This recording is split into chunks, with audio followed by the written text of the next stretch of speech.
All right. So, like I was trying to tell you guys, especially those that were in here, remember we did have, I think this assignment, and last week we looked into it, and it's all in the video recording. Um, I think we talked about various solutions, and I think we also looked at constant solution. Constance, you have to, it's very important you look at the video training to see how we simplify this. So we also saw if I solution, which was more close to the solution I had, and also pretty much the same with also solution. I think it's a good idea to look into it. So if I run it now, let me just run also solution, and you see that we're gonna get let me run it.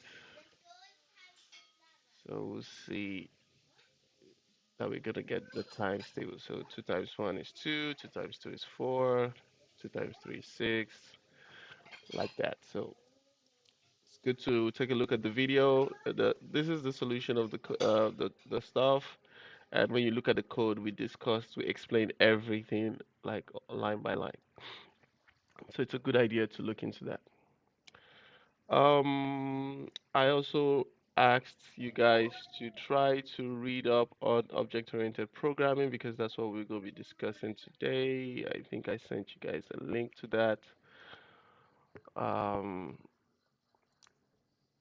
okay, for that was for those that were here, but I did ask you guys to look up methods, and methods is also a part of object-oriented programming.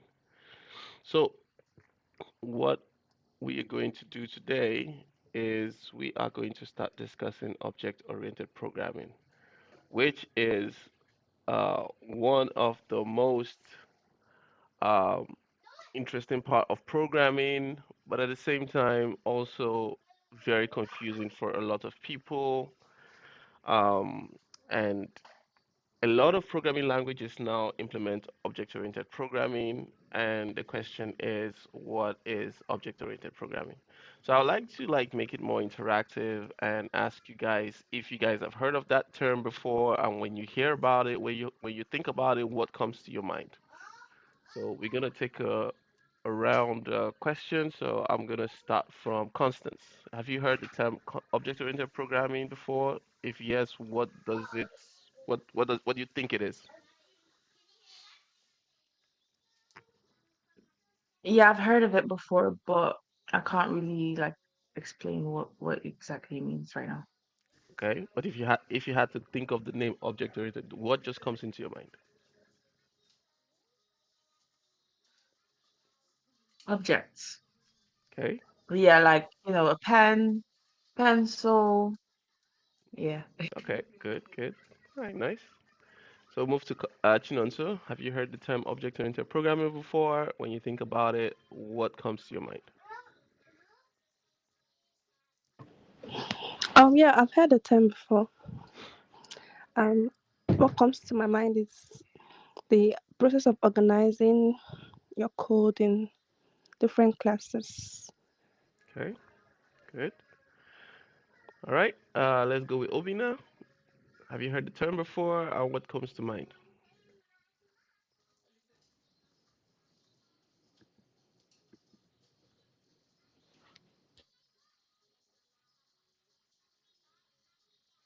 Obi, I don't know if we can't hear you per se.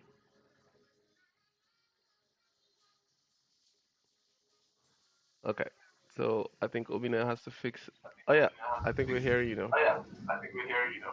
Okay. So object-oriented programming, in my mind, it's like a programming that deals with or works in a way that it copies the attributes of an object, the behavior of an object. So it just copies how an object behaves as everywhere, anything that's it's about.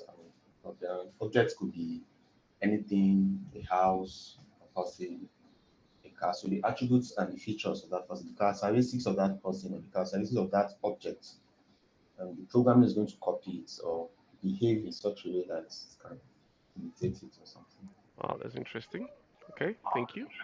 Sumbo, have you heard about object-oriented programming before, and what comes to mind?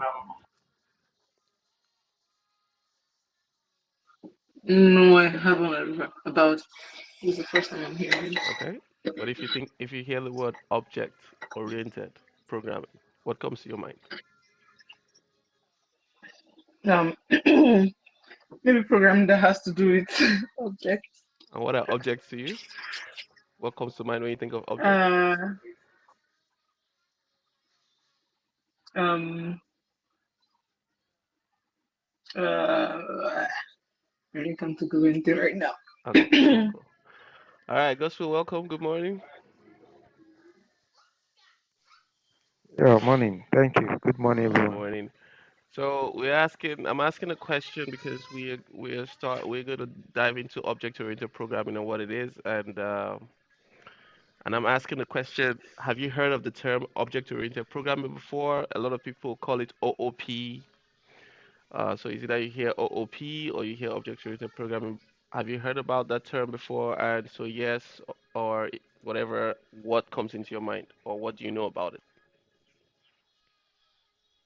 I think I've not heard about it. Maybe I've seen it once. Passing. Okay.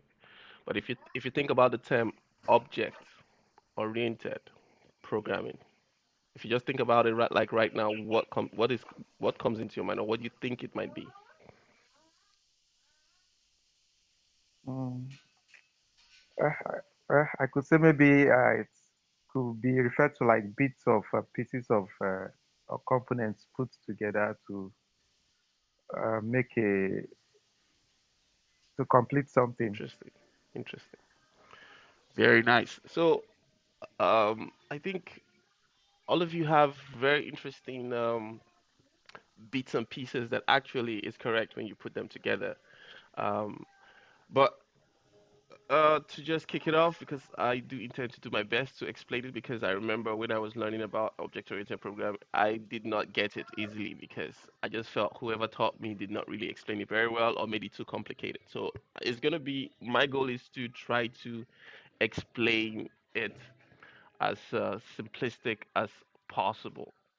So first of all, we've been programming for quite some time. You guys have been writing programs, but um, we were not necessarily following any kind of concept or principle. So just think about it like this, right?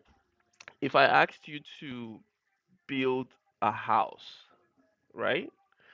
So I come to Constance. I say, Constance, build a house. Constance is learning to build a house. Constance have learned about cement. Constance have learned about blocks. So Constance would just say, okay, she just put blocks together, cement it, make it four square, and put a roof. So technically, she has built a house. You understand? Um, and of course, you can live in the house. Do you understand? But if you think about it, there's some things Constance has not really taken into consideration. She did not think about maybe how strong the foundation should be. She didn't think about the design in terms of what type of house. If wind is blowing, is it gonna blow it off? If rain is falling, how is the foundation? So that example is synonymous to what we've been doing so far. So I've been teaching you guys about cement. I've been teaching you guys about blocks. I've been teaching you guys how to use cement to like build a square or build a circle. Uh, so basically, fundamentals, tools you need to be able to learn how to become a good builder. So remember my first analogy that I gave you guys when I was studying. I said I'm going to remember how to learn a language. You start with the ABCs. From the ABCs, you go to the words. From the words, you go to little sentences. From little sentences, you start talking about a little bit of complex sentences and complex words. You start using the dictionary, and then ultimately, you become a songwriter. You become a novel writer. You become a blog writer of using that language. So, but you see, you could not know how to become a blog writer if you didn't start from the ABCs. Do you understand? If you didn't start from the grammatical, if you didn't start from how do you pronounce a, ah. you pronounce it ad, you pronounce it a, all this kind of stuff. So that is what we've been busy with. I've been teaching you guys the fundamentals. I've been teaching you guys, how the bits and pieces that you need. And now gradually we're trying to say go into, okay, what are the concepts you need to understand when you want to build something that that is more like fits together. How can you now write a song? What are the things you need to think about? So I'm using the language again, the language analogy. If you want to write a song, what do you need to think about? What grammatical structure do you need? What words can stay where? And if we use the house analogy, we could think about, okay, fine, you could build a square, you could build a house, you could build a roof, because you guys wrote quite a number of impressive programs. But now we have to start thinking about, okay, if I ask you to build a house, what do you want to think about? Is the foundation right? What roofing system do you need to think about, and all of that. So basically, that's where object-oriented programming comes in. Object-oriented programming is a concept in software development, and it revolves around using classes and objects. Now, I heard some of you say the word class, some people say object, and these are terms that are quite familiar to us in terms of English vocabulary, but in the realm of programming, it might have a different meaning, and we want to understand what that means. So, first of all, I talked about classes, I talked about objects. So, before I break that down, sorry, I have to charge my headset. Just give me a minute.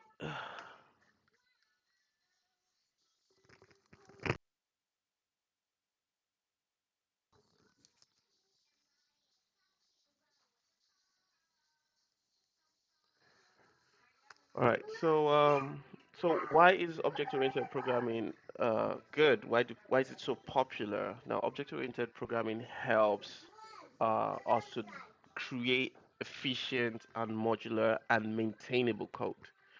Um, so remember, because when constants, so let me give an example to get a picture to drive the idea home. So I use constants as my example the whole time. So Constance, I'm gonna keep using your name as an example. So let's look at a house, African hut.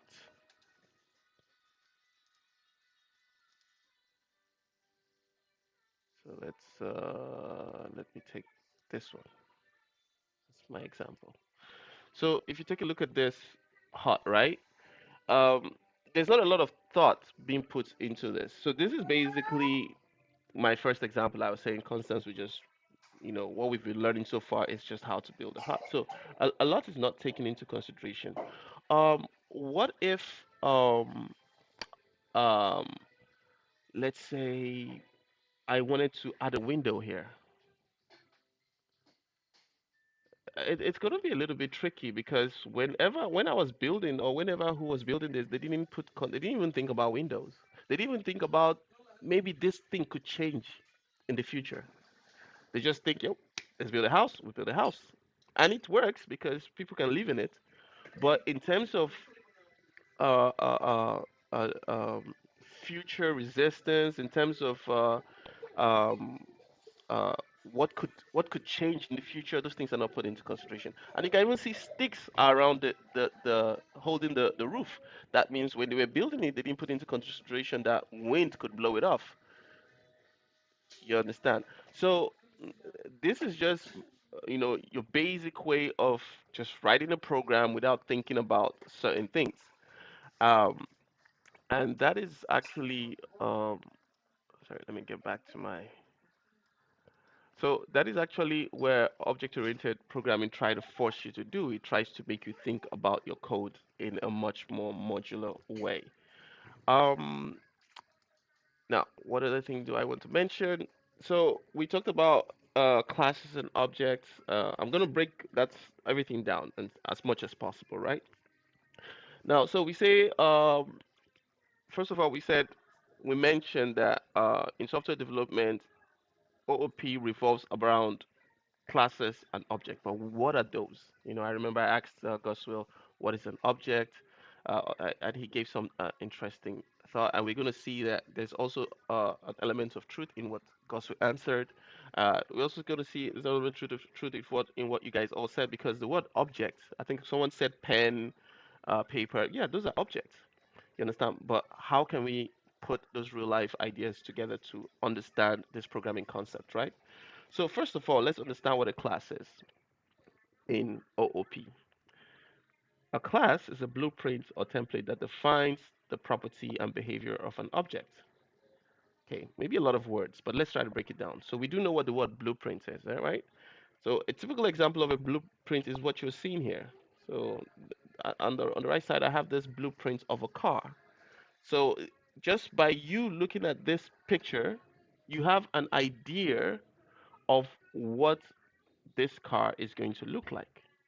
So this is basically a blueprint, right? In this blueprint, there are quite some components that are defined here. So we have properties, we have behaviors um, that this blueprint will show you. So some of the properties we can see here, we see like a number plate property, we see a headlight property, um, we see tire property, we see handles. So just looking at it, you're gonna be like, okay, I know what is in here, but this is a class. This is what in Java we call a class, because it's not real yet. It's just um, uh, a blueprint. And remember, what do you do with a blueprint? So if you had a blueprint, so let me ask a question again. So uh, Constance, if you have a blueprint, if I showed you a blueprint of a car, or I showed you a blueprint of a house, what do you think would be the final product of that blueprint? So let's start with this car. What would be the final product of this blueprint when this blueprint is used?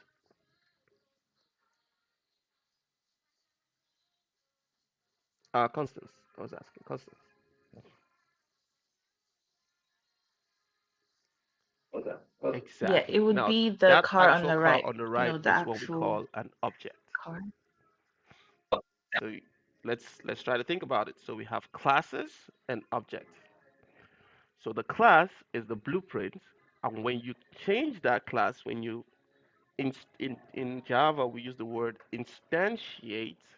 So when you instantiate that class, what comes out of it is an object, and that object is now the real stuff that you can use.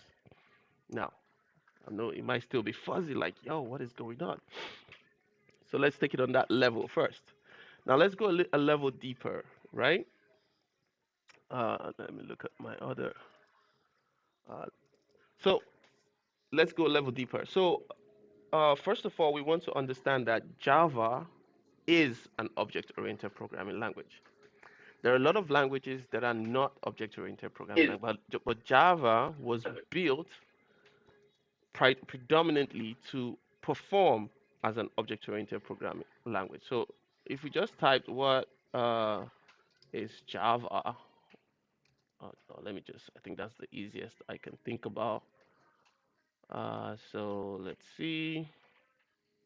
See the word? Java is a multi-platform object-oriented. Then you see every other thing, programming language, blah, blah, blah. But Java was built to be an object-oriented programming language, which is it supports it. It's it's it has components that will make your life easier if you want to build an object-oriented programming language. So why am I iterating this?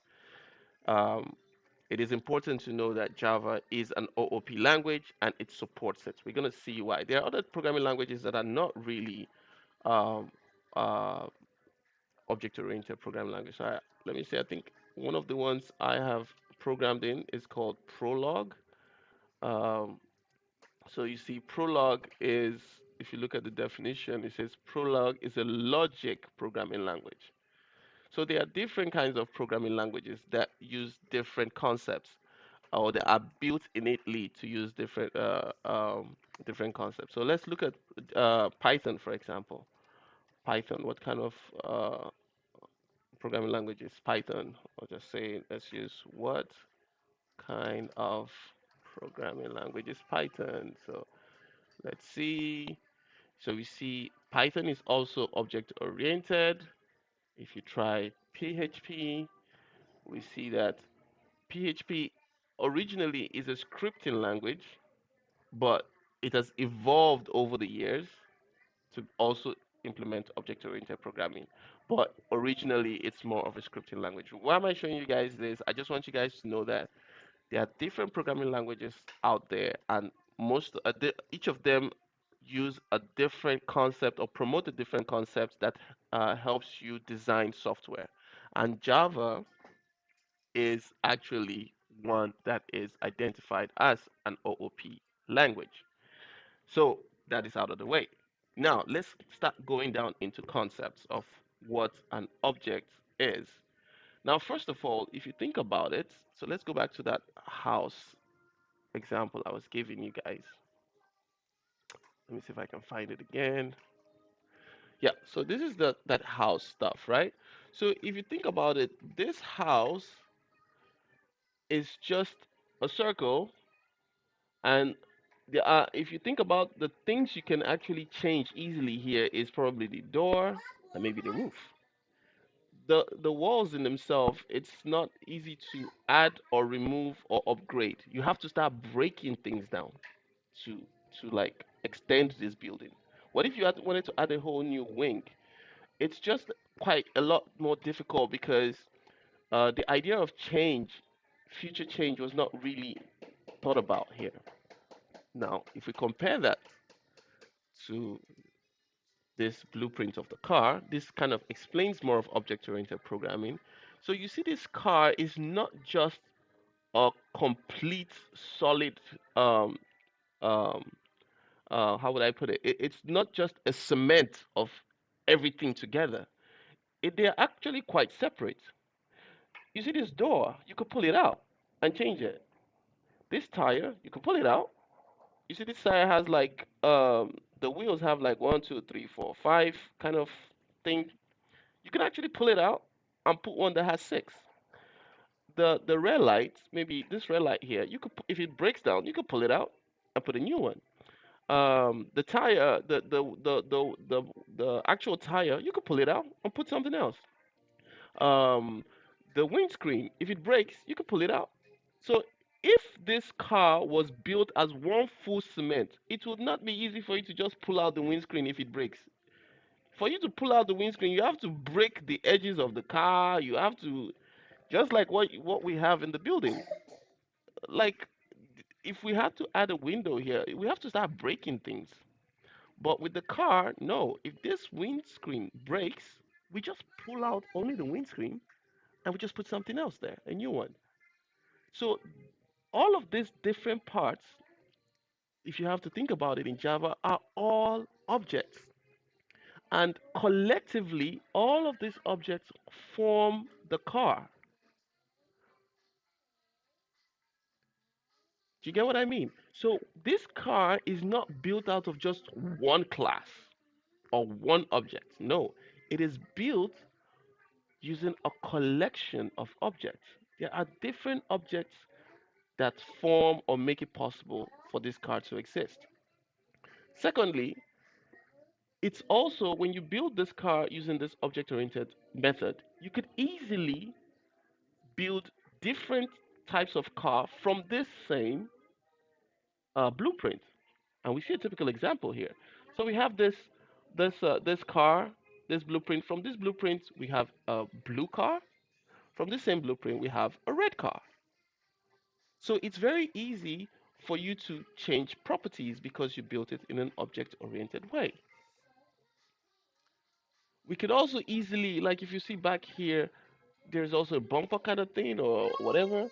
So you should, this one has it and this one doesn't have it. So when you build, okay, another interesting thing. So you see the what do you call it? The bonnet. I think this is what you call it, a bonnet. You see this bonnet has a hole here or something. This one doesn't, and it's because you can easily remove because this bonnet itself is a separate object. You can say, okay, for the blue car, use a different object. The red car, use a different object. All you just have to do is just pull out the object and put a different one. Pull out the object. But if this object was cemented to the whole car, that means we have to break it. We have to like take hammer and start breaking it, or take saw and start cracking it to get it out and put it. It's just crazy. But if you built it in an object-oriented way, all you just need to do is change, replace this object alone. And you see this philosophy is used in real world everywhere. So now, like this house I'm showing you, this is a ridiculous house. If I asked you guys to go build a house, you will never pick something like this. You will be like, "Are you mad? Who's building this for me? I'm not doing that." This was fine years back, but this is not something any normal person wants to build right now. So you'll probably go to an architect and say, uh, I'll just say example of a house blueprint.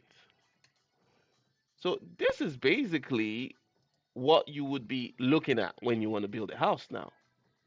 Let me see if I would get a nicer one that is bigger. Um,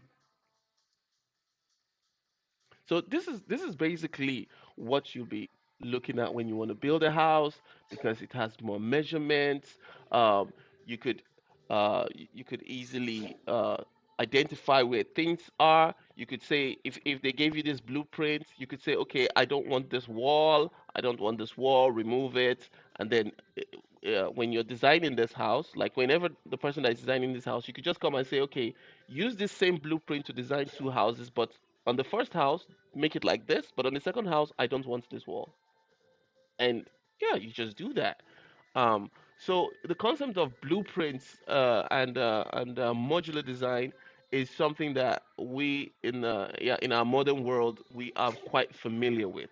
We don't build things in blocks. Think about everything you have. Even that example of pen, right? I remember most of you when we were in school, we used the pen called BIC, right? BIC.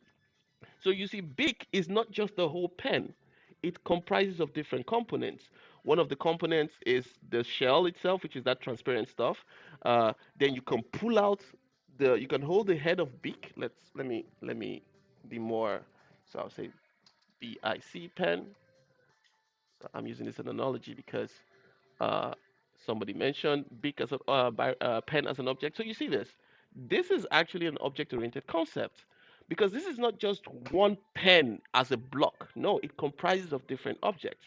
So you see, we have this object, this part. You can pull it out, and then when you pull it out, you have the shell. That's this transparent part. You can pull out the bottom. You have a head, and even when you pull out this head, it has three objects in it. It has the how do you call it the head that actually writes. It has this neck, and it also has where the ink stays. So even this object that looks like a whole object comprises of three objects: one, two, three, and all together they form a pen. So even in real life, we use the concept of object-oriented programming. Sorry, we use the object-oriented programming. So think about it. If this pen was just made as one block, what if you wanted to? What if your pen is empty and you just all you just needed to do is get a new ink and the head? If it was a whole block, that would be hard. You just have to throw away everything. But since it's not a whole block, your pen is gone, but the shell is still beautiful. You just probably go to the store or ask your friend, "Yo, do you have any other pen that I can an inner pen?" The person will just give you this head and the ink. You just pull it out and pull it into push it back into yours, and you have a pen again. Do you understand? The same thing if your the cover of your pen is lost, yeah, you just get it. You just either buy a new one or pick a new one on the street and put it back. Now you have a cover. So when when when stuffs are built in an object-oriented way, we see stuffs like efficiency come into play, modularity come into play, and maintainability come into play. So the fact you can pull out things and use them separate, that's what modular means. Modular means uh, um, comprising of different pieces, and each pieces has its own function. So this head has its own function, the neck has its own function, the ink part has its own function. So now you see I'm trying to drive it back home for you guys, right? Now we bring it back to programming. That is the same thing. object-oriented programming is trying to replicate. We want to build softwares that are not just one block of software. We want to build softwares that are modular in nature, that contains properties that are actually like blueprints. And like I mentioned, the class is actually a blueprint, and from the class we create an object, which is not then the actual stuff we are using. Now we'll go to the next slide. Let me see, where am I? So yeah, so object. So an object is actually, so when you we actually create it, is any entity that has a state or a behavior. So the moment you create an object from a class, it has a state or a behavior, and we're gonna see what that looks like. So so states are actually an example of a state is let me see. So if you buy a lamp, right? If you buy a lamp and you plug it in, let's see if we can find something visual. So I'll say table lamp. Great.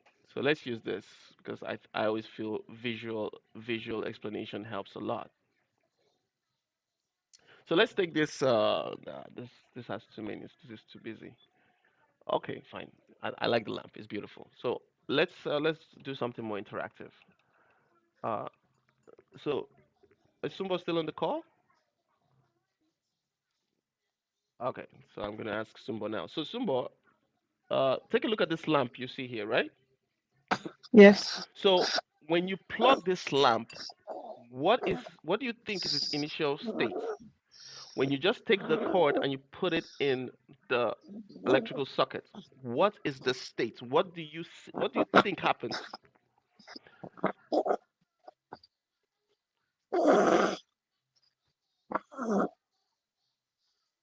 Okay, so that part of electricity Um, passing in, for you electricity as a user, passes you through don't it. care about it. It's getting ready to So come on. I just want you to just tell me what you expect should happen the moment you just remember. No, I'm I being know. very literal, huh? So take me very literally. So you take the cord and you plug it in. What do you Yeah. expect should happen? Forget about the switch. Forget about the switch. You just plug it in. What do you expect to If happen? it What do you has a expect to see? switch, I expect that when I plug it in. Okay, you Oh, say for it to come okay. on. Okay, we'll keep it there. Let me try someone else. So keep your For answer it in mind. for it to work, Chino, for it so to come what do you on. think is going to happen? You plug it in. What do you expect? Okay. So I want you to be the next person I'm going to ask, be very Um, realistic. I Think about expect your lights to table come lamp. on. Really think about your table lamp. Constance, you take your table lamp, you plug it in. What do you expect to happen? Ah, keep that in mind. Goswell, what about you? You plug a table lamp in. What do you expect to happen? Nothing.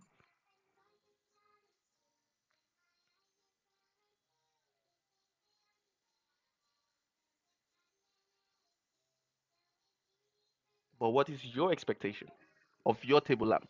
Like this Two lamp, you things. bought it Is either it and you comes plugged on it in. or it What is doesn't your come on. expectation?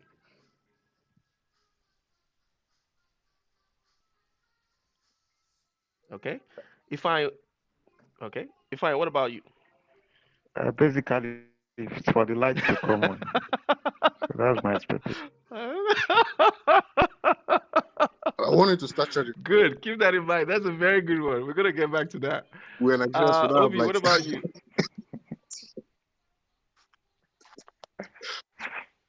Uh, Okay, good.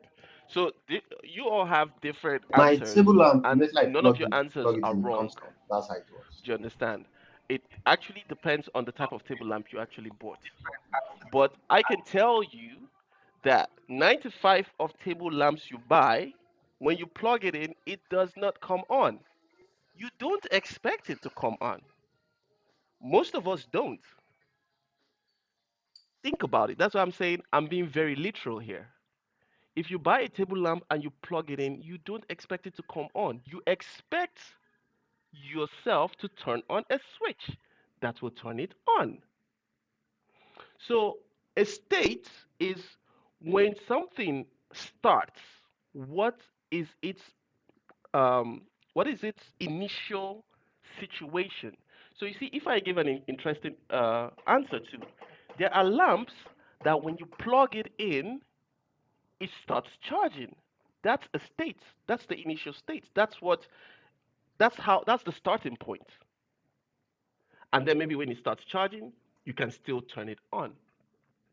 There are also lamps that don't have a switch at all. So maybe that's the answer some of you gave, which is you plug it in and light comes on. But typically, think about it. Most lamps don't turn on immediately because there is a switch for it. So the initial state of a lamp is off for most of them, and they expect you as the user to turn it on. Now, let's go back to our slide. So I mentioned that objects have states and behavior. Now think about the lamp again. When you plug the lamp, there's an initial state. Everything that you interact with in terms of that have a behavior has an initial state. You just have to think about it, right? Even the pen we talked about, it has an initial state. The manufacturer has gave it an initial state. What is the initial state? This is the initial state of a pen. Let's look for that. Our pen example. Uh, big, big pen. So I'm gonna just show you guys. Look at it. This is the initial state. Uh, this one's in the carton, right? This is the initial state of a pen, which means the cover is at the top. Let me show you this guy, this one as well. Look at it. This is the initial state of a pen. So when you buy it, the moment you open it, this is what you see. It's covered. The bottom is sealed. This is it. Then you, as the user, can perform actions, which is take off the head and start using it. The same thing with the lamp. Lamps have initial states. So when you just plug it, what happens? So why am I iterating the word state? Is a term you hear a lot. And when you create an object from a class, it has a state. What is the start point? Well, how does it like when you say product is out? What is it? What is it? What is a state? What is it doing? What is it? You understand? Then you also have an object also have behavior. So behavior is when you press the on button on the lamp, something happens. You get it? Um, there are some charging. Maybe there are some charging lights that don't charge automatically. Maybe you have to switch a button, then it will start charging. That is a behavior. So you see, um, object-oriented programming is actually trying to copy real life because we all, like anybody that is building things that are maintainable, sustainable, we all think in that way. We all think in, uh, like I showed you, even a pen. A pen has a state. The moment you have a product that you're sending out, you have an initial. Even when you're baking a cake, when you finish baking your cake has a state, which is maybe you put. There's a state you present it to the what do you call it to your customer, and then your customer can now start doing things to the cake, cutting it up, chopping it up, whatever the customer wants to do with it. But there's always an initial state. So we in programming we try to copy real life. So we have states, we have behaviors. So what is the initial state? Just to give you one more example so it grinds in. If you look at this car, the initial state of this car is quite visible, which is it's when it's done, look at the blueprint. The blueprint does not typically the blueprint takes away some elements that will not make you understand which state it would be when it's done because when you're now creating the car you can now define its initial state. So you see the initial state of this car is blue. I mean the state when it's created as an object. From this same blueprint we created another car and its initial state is red. So when it comes out it's red. When the other one comes out it's blue. So and then it has a behavior. So the behavior is you press the clutch with your car and it starts moving. Now let's go back to the slide. So that's the same thing that's happening here. So with our class, we create objects, and objects have states and behavior. Now I've mentioned quite a lot of theory. Let us try to bring this into the code and see what is this guy talking about. So let's pull up our code now. I will go to one of the stuffs I prepared. So look at a car class. So this is me now trying to mimic the example I gave you guys, right? So let's break this down. So already you guys are probably familiar with classes because we could see that when you guys were writing your main method, so down to the very first day we started programming, so we had I explained what the main method is, and the main method is like the doorway into your program. So let's pick up one of the early ones we did. Let me see. I would just pick up one from OB. So we see that this was one of the programs you wrote, OB, and this is your main method here up to here. And check this out. Your main method was actually inside the class.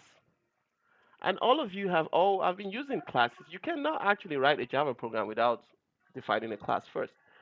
The only thing is we were not thinking about it in an object-oriented way, and classes are quite important. So let's go back to this car stuff. So so the analogy, right? So now we are trying to build in an object-oriented way. So now we have a class that is called a car. Now this car has three properties. So it has a make, it has a model, and a production year. So you can see now that from this blueprint, actually, I could create objects, and one will have a different make from the other one will have a different model, and they can actually be produced in different years. Then this part is what we call a constructor in object-oriented programming. Now, what does it look like? So a constructor is quite different from what we call a method. We're going to see a method.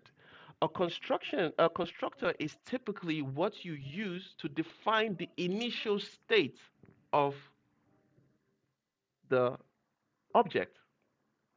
So remember I said when the manufacturer produces it, or when it gives it to the user and the user plugs it in, what is its initial state? We use the constructor to define what the initial state of the car should be. Now, take a look at how this constructor looks like. It has an accessor. It's mostly has to be public, and then immediately it has the same name as the class. It just says public car. And what happens here is I'm gonna get my pen out. So what happens here is, oh, let me get this off. I actually need a pen. Oh, why is my pen not working? Oh yeah, this one. Great. So what actually happens here is we have this blueprint called car, and from this car, when we try to create an object from it, we're going to see how to do that in a minute. The first thing that gets run, what it does is it goes into the code and looks for a constructor. And when it finds a constructor, it takes whatever you have given to it and uses that to define what the initial state of this car will be. Now, I'm still going to do my best to explain every bit and pieces, so just bear with me. So first, I want you guys to understand that this part is a constructor. But look at what is the constructor doing? First, I just explained to you when you create a new instance or you try to convert this class to an object, you have to give it this.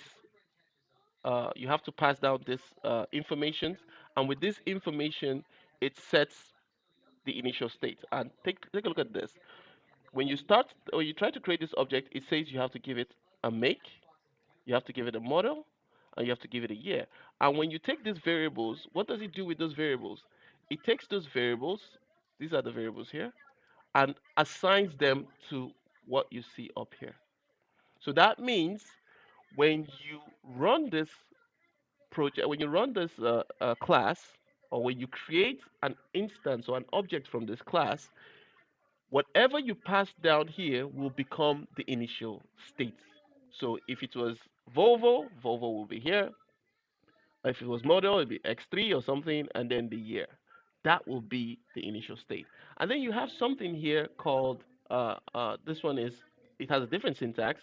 It says public void start engine. This is actually an action. This is when you like conceptually think about it as you pressing the pedal. And when you press the pedal, something happens. So this is actually, let me just get rid of this and get rid of this. So this is actually what we call a method. So remember, if we go back to our stuff, it consists of states and behavior. This is a behavior, and the behavior has a different syntax. So it says public void start engine. That means when you call this behavior, it does something. Something happens, but you have to call it. You have to like press the switch. You have to do something before this happens. Now let's see this whole class now in action, and then maybe we can ask questions from it. So now, how do we create an object? Remember, this is a blueprint. How do we now create an object from this blueprint? So I'm going to create a new class, and I'm going to call this class, I'm going to call it car creator. I'll just use it like that so it makes more sense. So, which is also a class.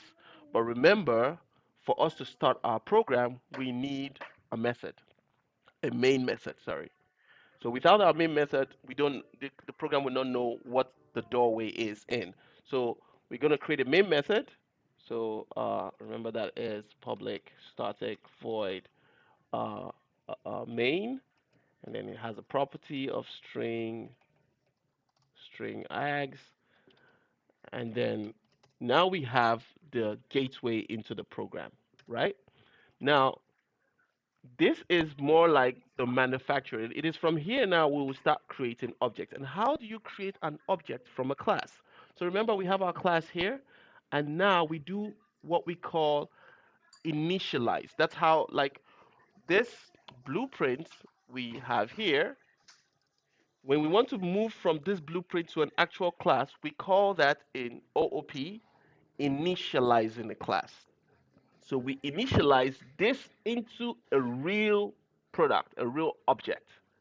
So we use the term initialize. So how do you do that in Java? We now say we do something like this.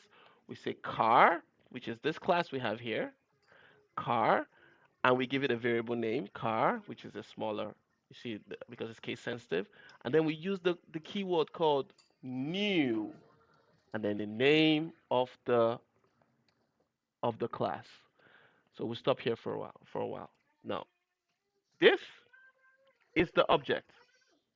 I mean, sorry, is the class that we created. We are saying we want you now to create an object of car for us.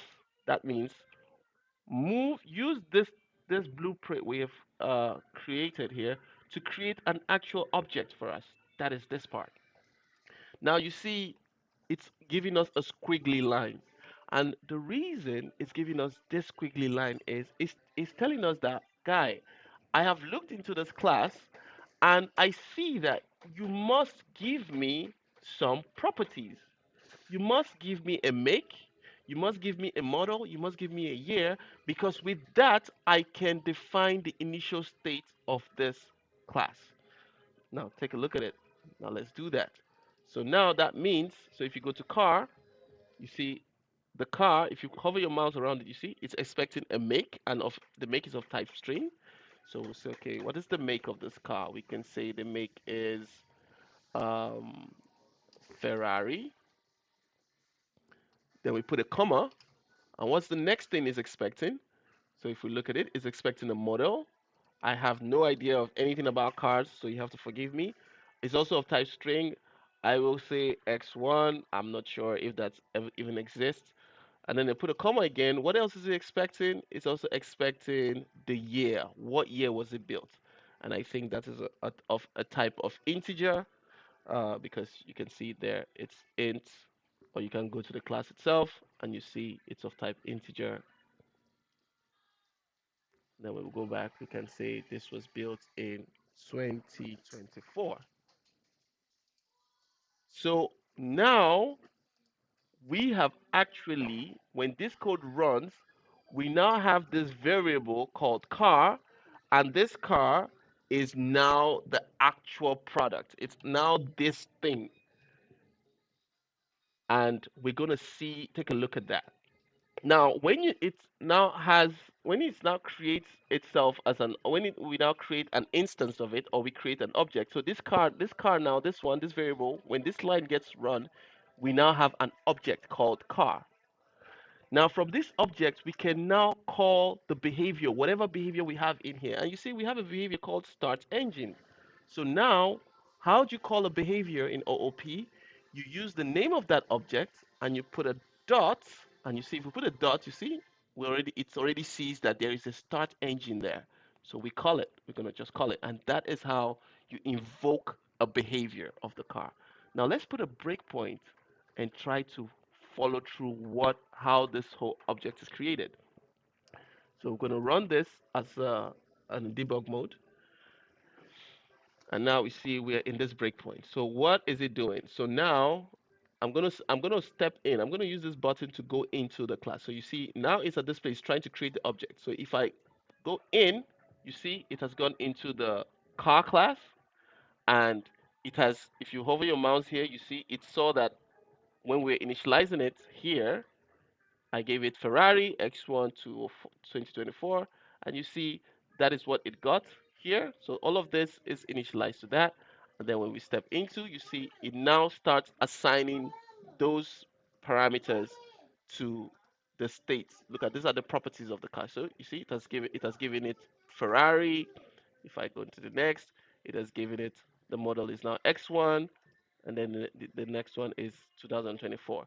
Then if I go back to my initial class, I step one level down, now an object is created. So you can see down here, because I'm debugging, we can see if we open this, we now have an actual car object, and this is the object's initial state. It is a Ferrari, it's an X1, and it's made in 2024. Now with this car that I've now created, which is like you have to think about it conceptually. These things have to be like you have to be painting these pictures in your head. We actually have something like this now. Now, this is what we is synonymous to this car object. Now we have a function that says start engine. So think about it as you turning the key in your engine. But how do you do that in programming? We use the name of the object dot whatever behavior you have defined in the class, and this one is start engine. And if we go into that class, what does this start engine behavior do? It just prints out.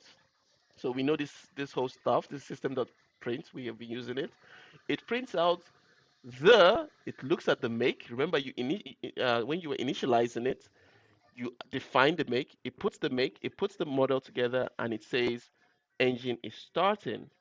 So that's what the start engine will do. So when we uh, go over that, we see that it now has fired that up.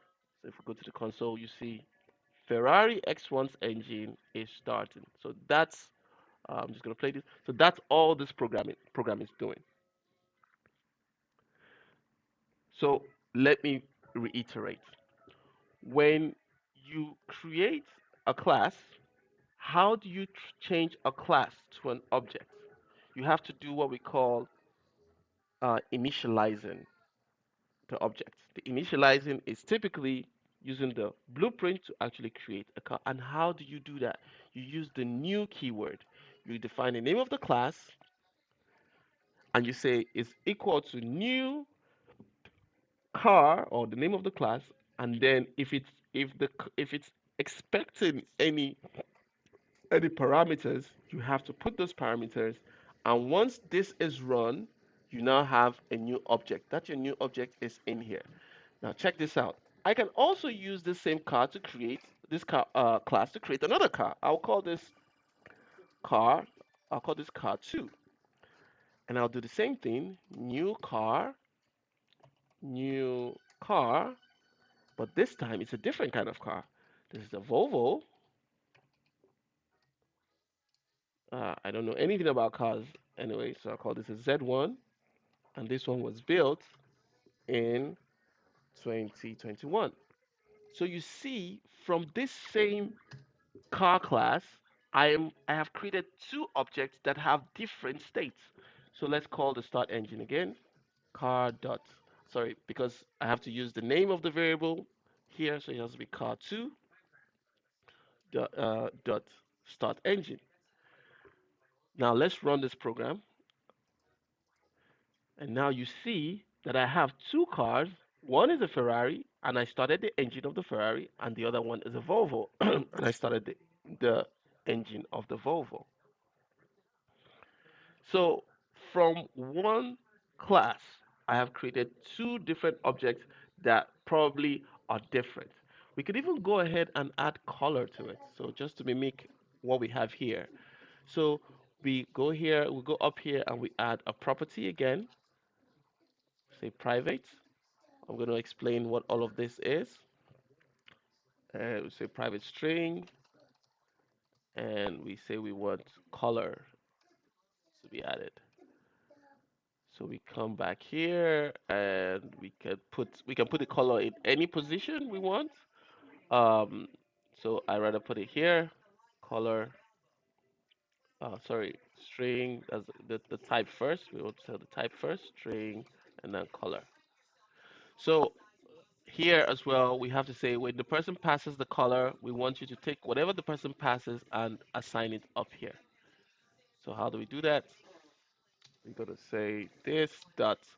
So this means the keyword this means this particular object when you initialize it, look for the color property. That means look for the color property up here, not this color, not this one, but one up here, and say equal to color. And this color is actually this one here.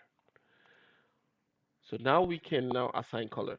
That also means that our settings here is a little bit wrong now because we have make model. I remember after model we had color. So let's put color. We're gonna call this blue.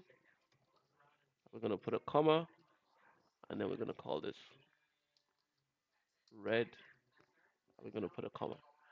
So that now we have actually mimicked, actually implemented all the parameters that needs to be in the constructor.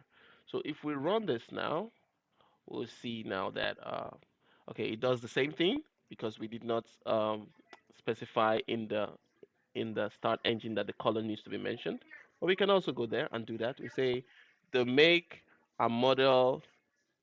Uh, we can say the make. We can also add off color. Can add it here. Sorry, we can say do something like this. I'll say plus plus, and here we'll add the color. So now the message will be a little bit different. So the make of color, blah, blah, blah. Let me see. So I'm going to get rid of this. Oh, yeah, that was a little bit of a mistake. So let's leave that of color. So we create, let me see. I think we have a little bit of syntax problem there. So this is color. I think the quote, and then everything works out pretty well. So this is a quote model. So when we run this now,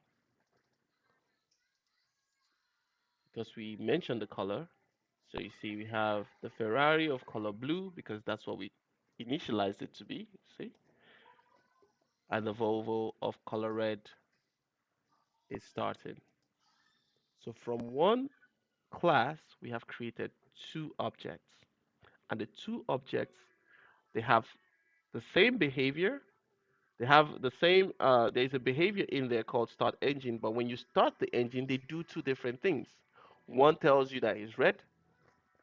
It's quite similar what they do, but they behave uniquely to what they are. So when you start the engine, it says Volvo started, I'm red. The other one says Ferrari, I'm started, I'm blue. Right? So far, let me take a break first. Questions. Does anyone have any question? How confusing is this yet?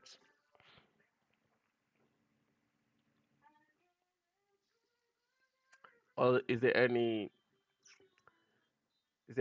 that is not very clear? So Obi has his hand up.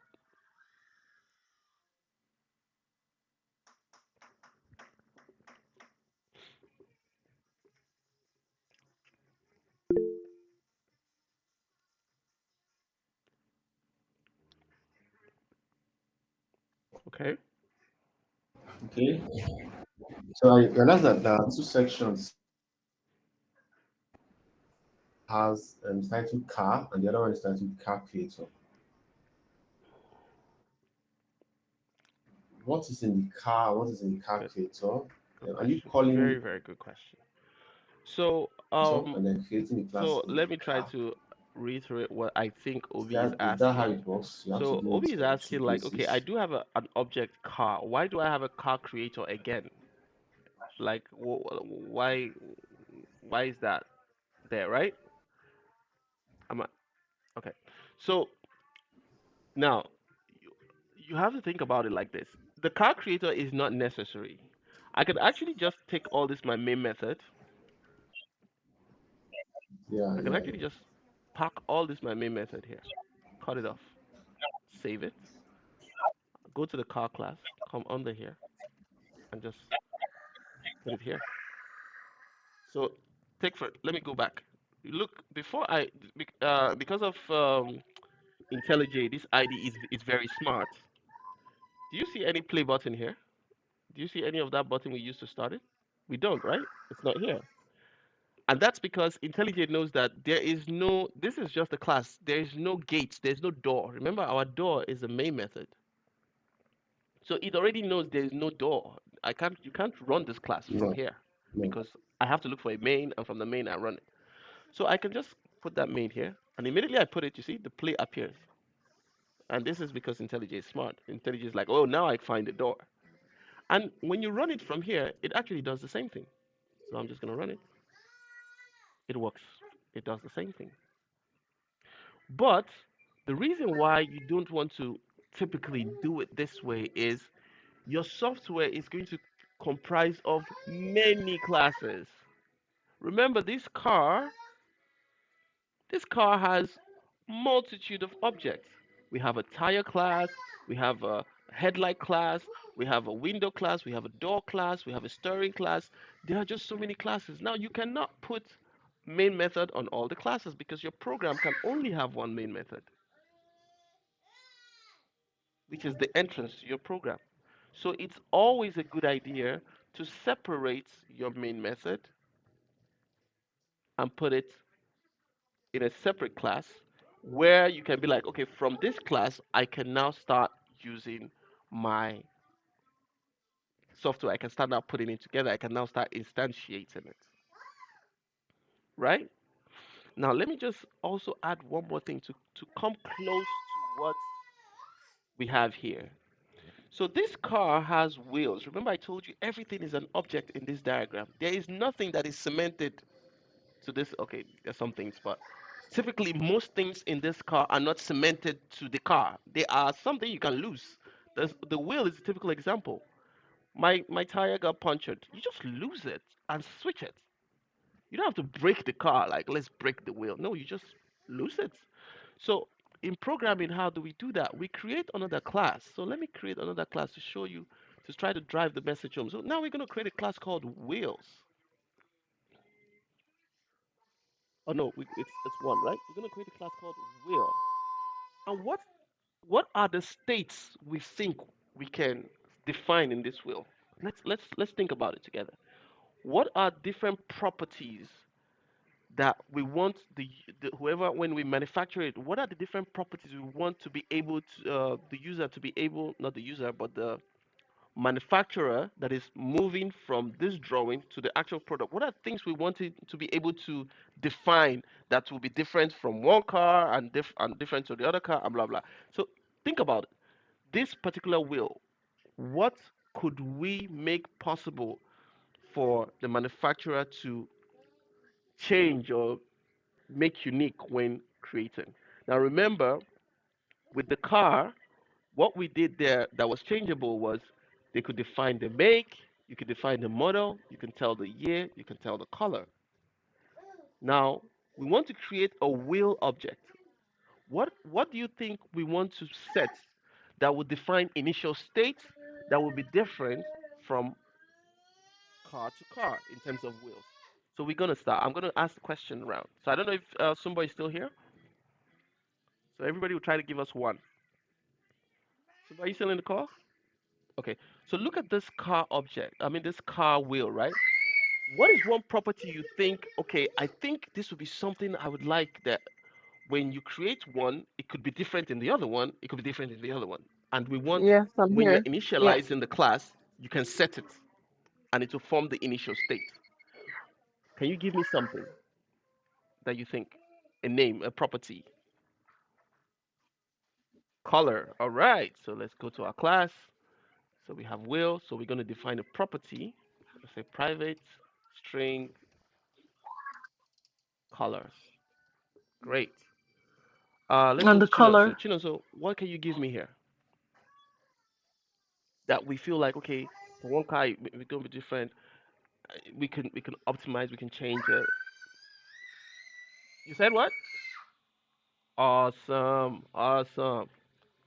So size is typically gonna be we're gonna use let's just go with int just to make it The simple. size, the size of the wheel. Right? Because I do The know size. size of the Size. wheel. Okay. Let's uh, let's go with float because let's just make it simple. We'll go with int. So let's just say size. All right. Let's go to Constance. Constance, what can you give me?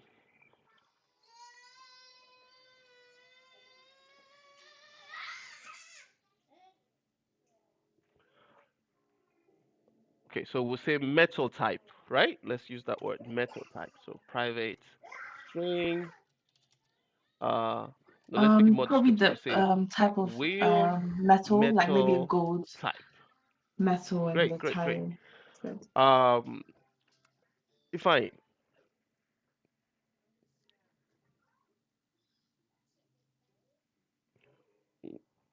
what do you mean? The shape is always circle.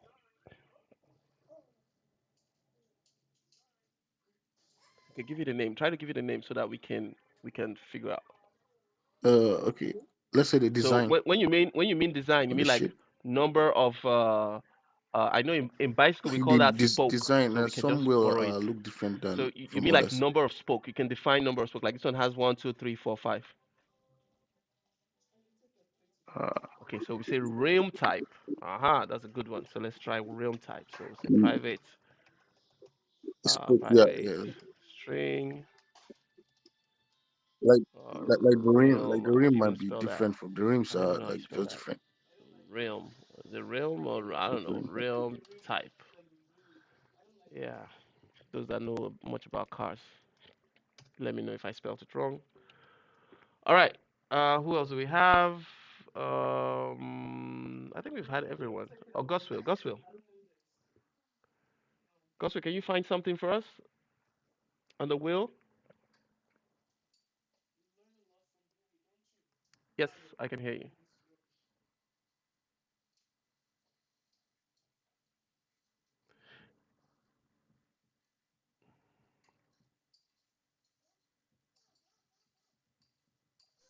Okay, hello, can you hear me?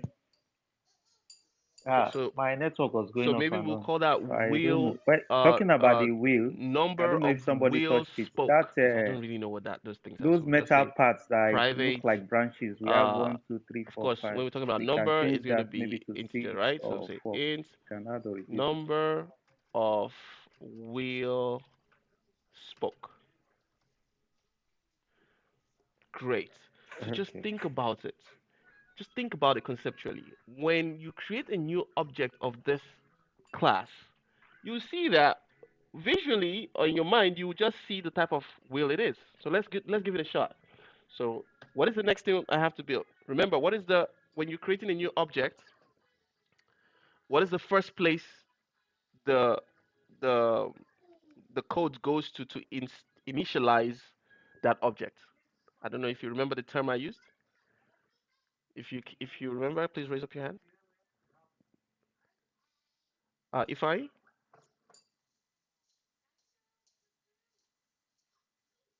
Yes, but where does it start? Like when we try to instantiate this wheel, the constructor, please remember that word. It goes to the look for the constructor. It goes to look for the constructor. And how do you define a To constructor? instantiate You say public and immediately the name of the class. the constructor. So in The this case, constructor. public wheel. Now, through the constructor, let me just do, through the constructor, we can now force whoever is initializing this class to give us properties or to give us the values of some of the states we want to be initialized when it's being called. And some of them are these things we have here. So string, color, we want the person to initial whoever is going to manufacture this wheel or initialize this wheel in programming we don't use the word manufacture, we use the word initialize. It's the same thing. So whoever is going to initialize this class must give us the color, must give us the size, must give us the wheel wheel metal type, must give us the realm type, uh, realm type, and must give us the number of wheel spoke. Now, when they give us this stuff, we have to take whatever they give us and use it to initialize everything up here. So how do you do that? It's the same thing. You just come here and say this dot color is equal to. So when you say this dot color, it's actually pointing to this one up here and not this one.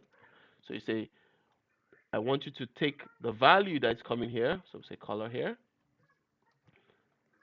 So take the value that the person that is manufacturing this, take the color and use it to assign it here to form the initial state when it's done.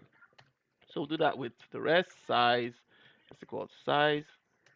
We'll do that to this the wheel metal type is equal to wheel metal type. This the realm type is equal to realm type, and this the number of wheel spoke to number of. Great. So now we see that we can now create an object. Now let's create a method, a behavior. Remember, behavior is something you have to call it. It's just like you have to press it. You understand? So, what behavior can we create here? Let me see. The behavior we can create. Let's just create a simple behavior just for us to see what is going on. We'll create a behavior called uh, sh- um, show wheel properties. Or yeah, let's have a behavior like that. When you press something, just I'm trying to make it conceptually, right? If you have a car and you press a button in the car, it should tell you what type of wheel you have. So we're gonna have that. So we're gonna do that by we're gonna create a method for that. And remember, the method is a behavior. I will say public void. Um, we'll say show car. Show wheel spec. So when this function is called, we want you to tell us everything about this wheel. System dot um, system dot out dot print and then we'll start saying how we'll say wheel. Let's just go with wheel color is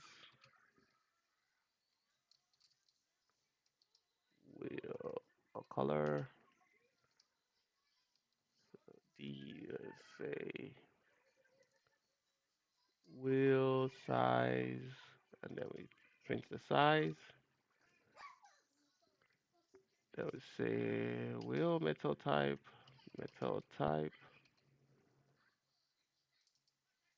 wheel metal type, and then we'll go to the next one. We'll say realm. I think that realm type I spelled it pretty wrong, but we'll just leave it like that for the moment. So this is realm type, and this will be number number of spoke. So wheel number of spoke. So when we call this function show wheel spec, it will tell us what type of wheel we have. Now, how can we use this now in the car? So remember, there are now two separate objects. We have a car, and now we have a wheel that is also an object. So in the car, we just come here and we add. We say, oh, this car has a wheel. So this time now we just imagine that it's just one wheel that this car has, just to make it easy. So we're gonna say this car has, okay, no. Let's be simple. We just say this car has four wheels. See, how do we do that? We say now we can call wheel, and we say this is wheel one, and we're gonna get four of them because we expect this car to have four wheels. So we're gonna call this wheel two, wheel three, and wheel four. Now, when the user is initializing it, we're going to say when you manufacture this car, it must have wheels.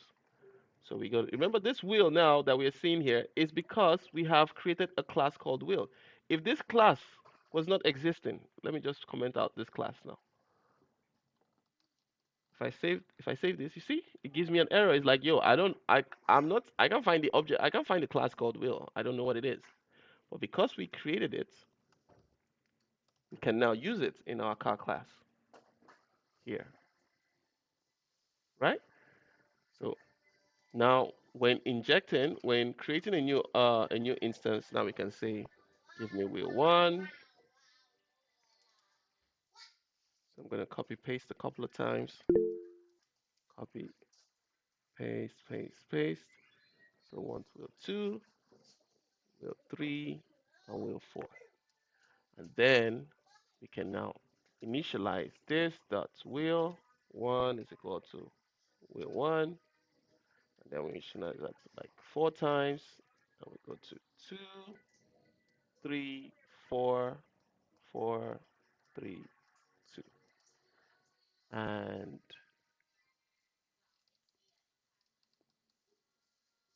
save. So here, Goswe had a question before I go further.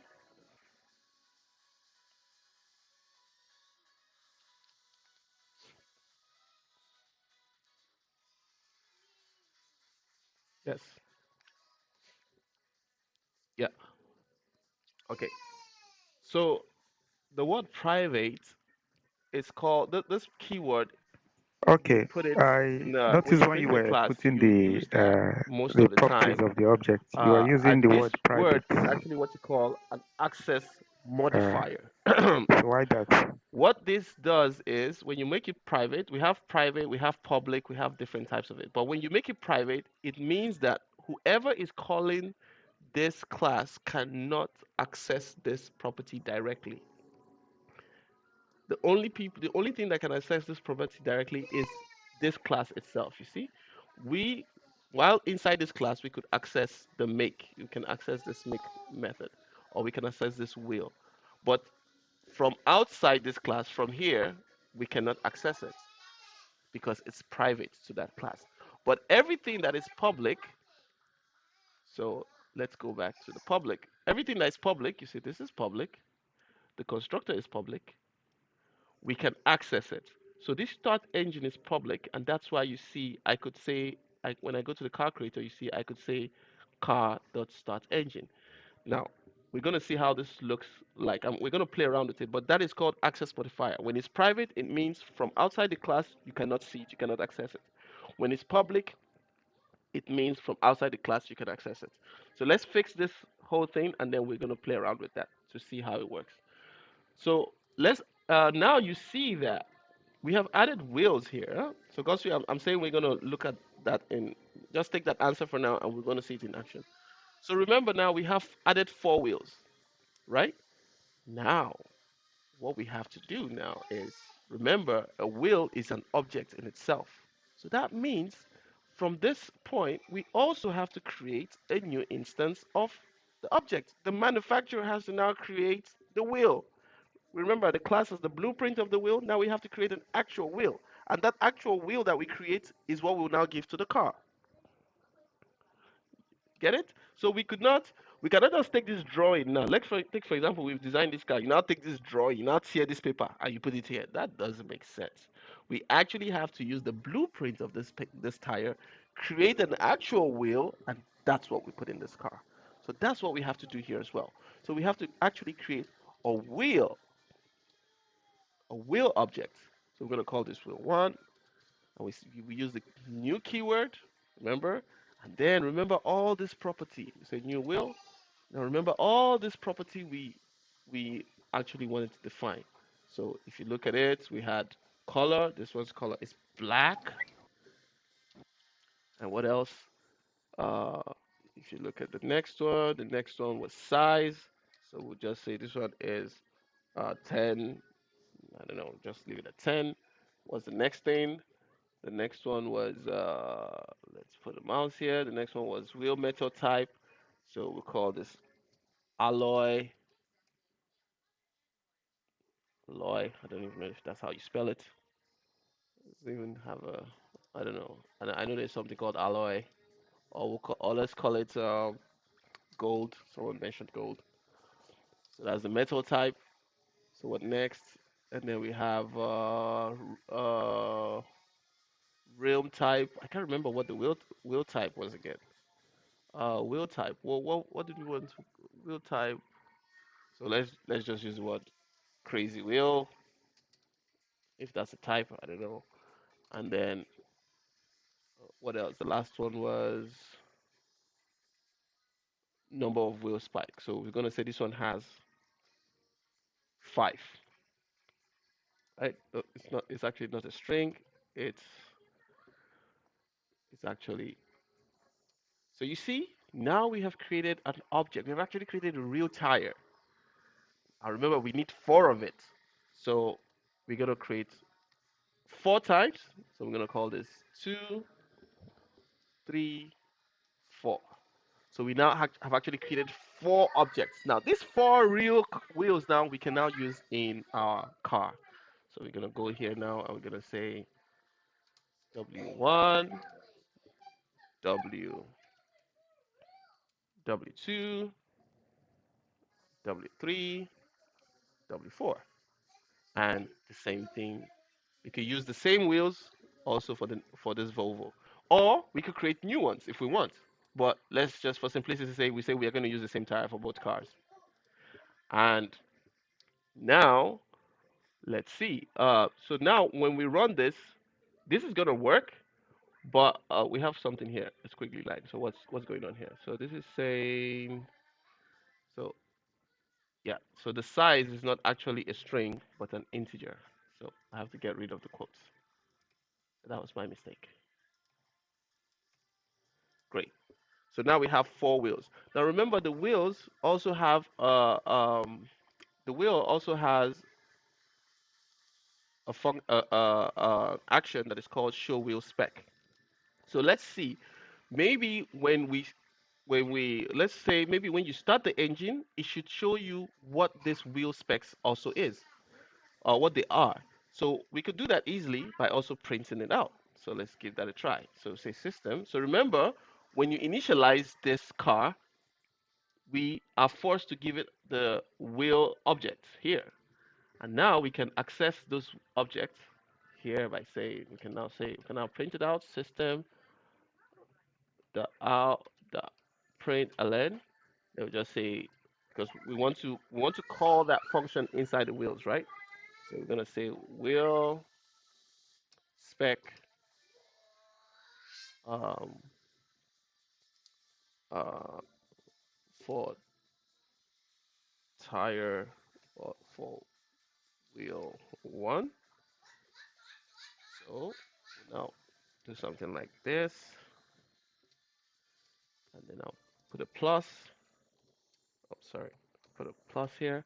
And remember, we have a wheel one here, which was initialized during construction. So just say wheel one. So we're gonna, uh, just to separate these informations, I'm going to create another, I'm gonna create another print line here, delete this, and I'm just gonna put a line here so we can see them separately. Oh, sorry. Yeah. So I'm just gonna do something like this so I can separate them. So I'm just gonna copy this again, paste it, paste it, paste it. So we're gonna have wheel two here. I'm gonna have wheel three here. Oh, you can't see my screen. Oh, I'm sorry. All right, let me share it again.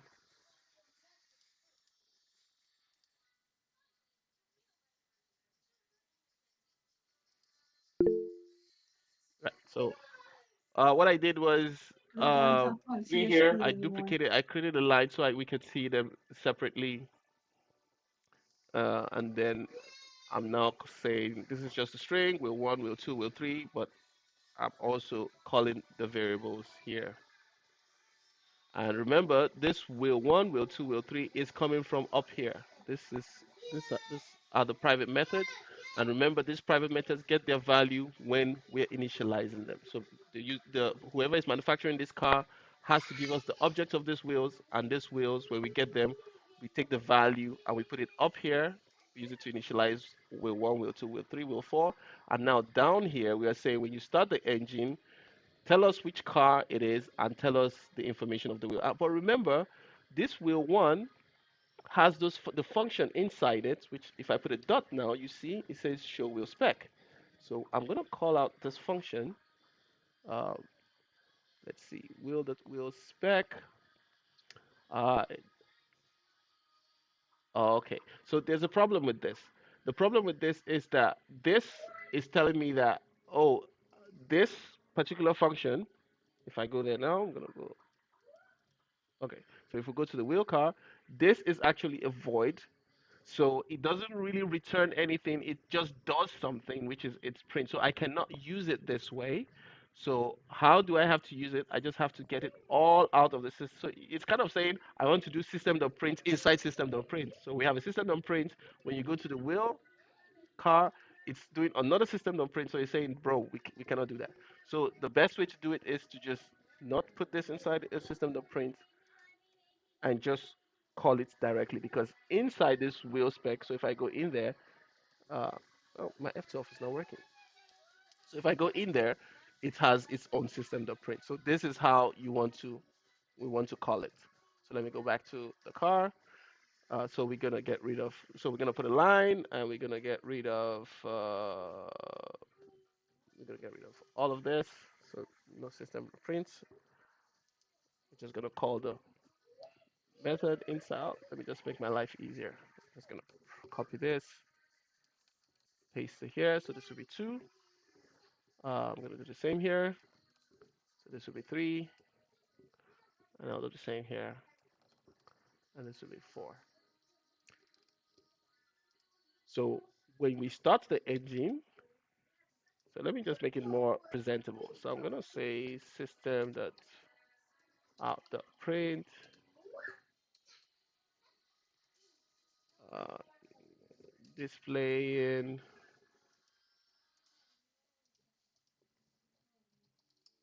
wheel info. So just do. I just want it to look nice. So we're gonna put a space here. So this is an empty space, and this will be another empty space.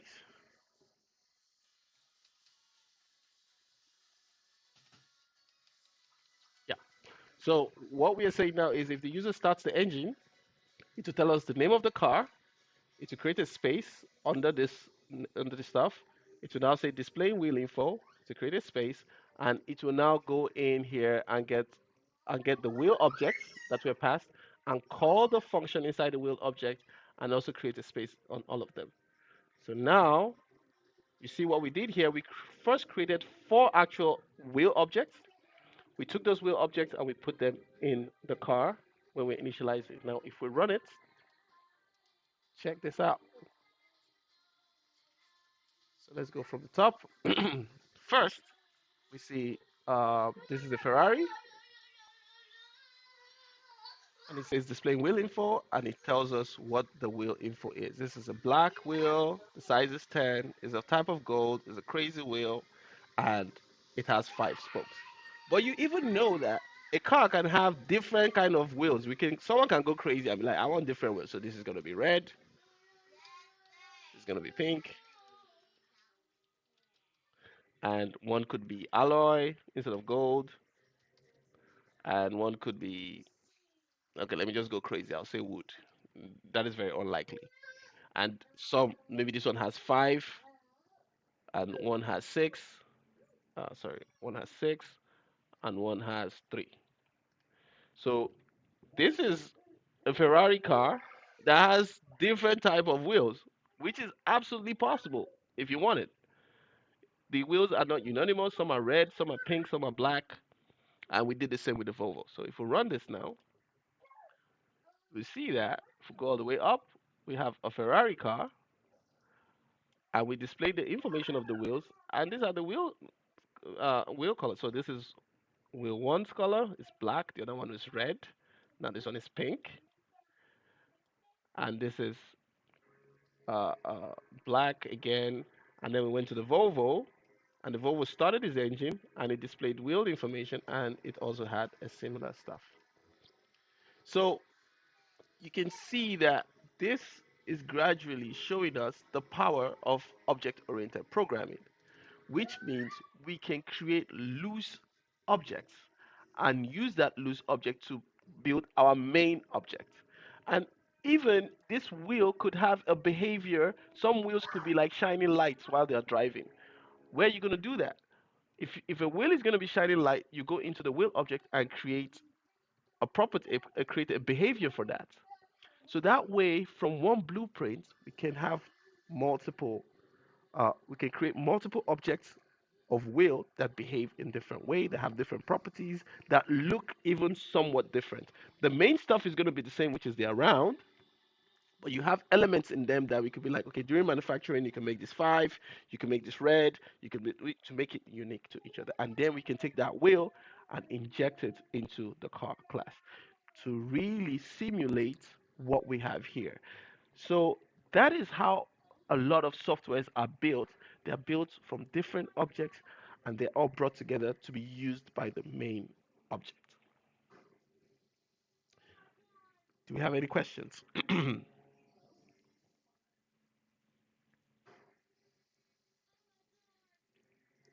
Okay. So I still have all right, Gus will go.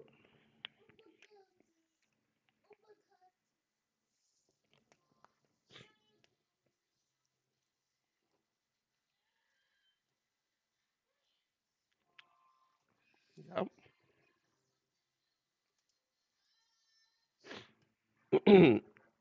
So no, it's not a standard. I created this. A package is more like a folder. Just think about it like a folder. Okay, We use it I to noticed from organize the car your code. creator, So you see, I have a lot the of Windows slide. At folders the here. beginning, I there's try to a separate different package work stuff we OOP. do. And now I So, decided that I wanted to talk is about it a OOP, and I standard? created a package for it. And the package is just more like a folder. That way I can separate it from the rest. But in real life, you use packages to organize your code, Okay.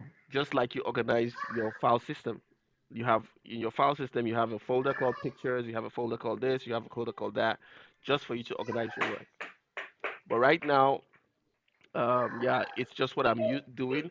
But I, you can see this as a whole. Normally, when you have a project like this, everything it's working together, which means you have a package. This package could be making use of this package, could be used making. But in this example you're seeing here, I'm just using this package name to organize my code because I'm uh, I'm discussing different topics. So you see here, I have most of your assignments here. But packages are typically used to organize your code. So you group things that are similar, you put them in the same place. So you see, I created OOP package. It's just more like OOP folder, and inside this package, I want to use it to, explain stuff that has to do with object-oriented programming. So when you create a package, you have to mention the name of the package up here. And how do you create a package? If you right-click on your source, you say New, and you come here, you see Package, and I'll say this is my package for, I'll say maybe pictures if I had images. So I can just create an images package, and you see it gets added here. And now I can start putting classes inside it. So it's just to organize your code structure. But in my current project that I'm doing, this current project, I'm using it to organize stuff. Like I separate the things I'm trying to teach you guys. So, are there any other questions? Does that answer your question, Gospel? All right. Are there any other questions? So, since there are no other questions, the assignment I will be giving you guys, because I like to stop here. I don't want to overload you guys because there's still a lot of cool stuff we're gonna do. The assignment I want to give you guys is actually I do want you guys to Yeah, go and perfectly. read up on this. So I'm gonna give you guys the link again for those that were not here last week. Let me pull it up.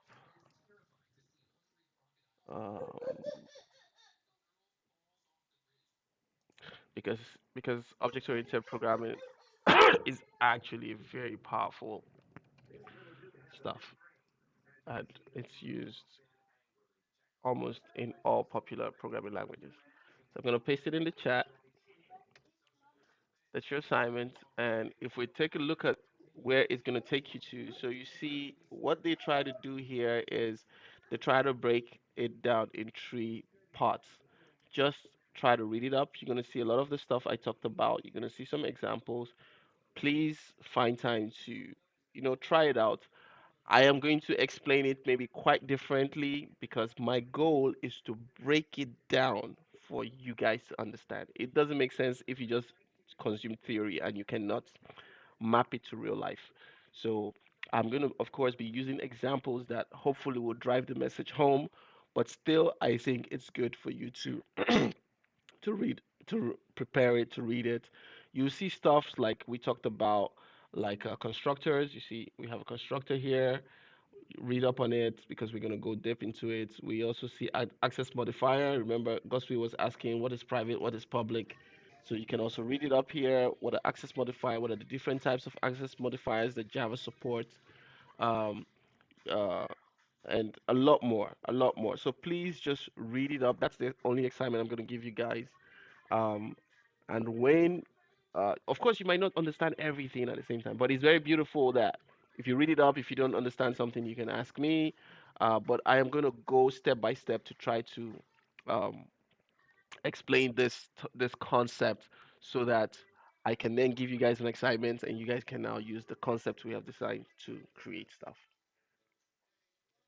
So to reiterate what we have talked on today, discussed, what I tried to do was to make you guys understand what OOP is and how classes and objects relates to that.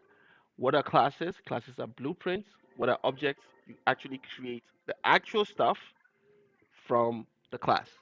So if the class is the blueprint, then the object is the actual stuff.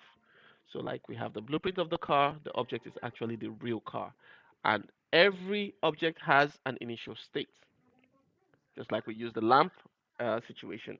When the manufacturer is done, what is the state? What do you see? So if the manufacturer is done, what I see here is a blue car with black tires. If this manufacturer is done, what I see is a red car with black tires. That is the state. But then, even though it's the state when it was manufactured, I can then take it home and change the tires to pink. But every object has an initial state. We also saw the pen. I showed you guys the pen, the initial state. When the manufacturer brings it to your house, the pen is covered, everything looks brand new. You can then remove the cover and throw it away if you want. That's your problem. But it has an initial state. And trust me, if you buy a pen and the initial state looks weird, you'll be like, this doesn't look right. So if you bought a brand new Bic and there is no cover, you'll be like, no, this is a used pen. I'm not buying it. If you bought a car and there are no four tires, you'll be like, no, this is not the initial state I'm expecting. I need a car with four tires. I can't do anything with this. Or except if you're buying that intentionally. There are people that want to buy broken cars.